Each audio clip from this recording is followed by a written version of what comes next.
Hi, I'm Trevor Ellis, Head of Service here at Recon Power Bikes, and I'm going to show you how to adjust your handlebar position and all of your controls on your Hummer EV all-wheel drive e-bike. Let's take a look at the tools you're going to need. You're going to need a 5mm hex wrench, 4mm hex wrench, 3mm, and 2.5mm hex wrench. Before adjusting the handlebars, go ahead and stand over the bike. Make sure the bike is powered off because you will be touching the throttle. When adjusting handlebar position, notice the knurling on the sides of the stem. This could be on the right or left side of the stem. Go ahead and move it behind the faceplate so that there is no knurling exposed. Next, rotate the handlebars forward or back to find the desired position of the handlebars. You want a little bit of upsweep and back sweep towards the rider for the most comfortable riding. Then take your 4mm hex and go ahead and tighten your stem faceplate bolts.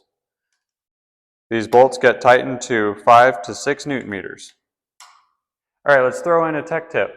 This tech tip I want to touch on is make sure that there is an even gap in between the top of your faceplate and the bottom of your faceplate with the rest of your stem. If you have no gap on the bottom or top, vice versa, this will create an improper balance and tension on the handlebar. Now that your handlebars are tightened to the stem, let's adjust the brake lever.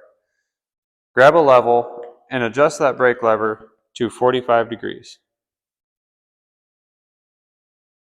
Then take a 4mm hex and tighten it to the handlebar. Next, let's adjust your shifter position. Pull the shifter away from the brake lever. Put one finger in between the brake lever and the shifter body. Using a 5mm hex wrench, tighten the shifter to the handlebar. Now that you've adjusted the right side of the brake lever, let's go ahead and adjust the left. Taking a 3mm hex wrench, you'll start with your drive mode selector. Tighten the 3mm hex bolt on the back side of the selector. Make sure that this drive mode selector is straight up and down, parallel with the ground. Then you will adjust your throttle.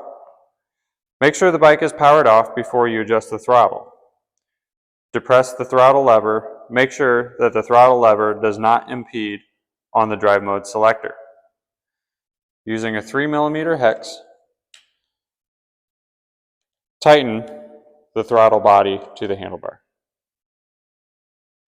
Similar to adjusting the right rear brake, go ahead and use your level once again to adjust it to a 45-degree angle. Then using your 4mm hex, tighten the brake lever to the handlebar. Next, let's adjust the button pad. Make sure that the buttons are facing up, but also towards the rider so you can clearly see the minus, plus, and power buttons. Using your 2.5mm hex, you will tighten the bolts on the back side of the button panel. Next, let's adjust the display. Make sure that the display is pointed up and towards the rider so the rider can clearly see the display. Using your 3mm hex wrench, go ahead and tighten the 4 bolts on the back side of the display mount. Next, you'll go ahead and straighten up your handlebars.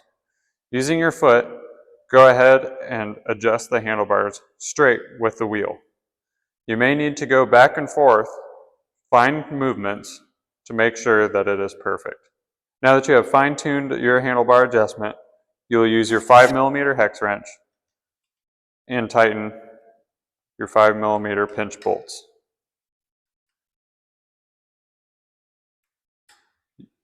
Tighten so in an alternating fashion.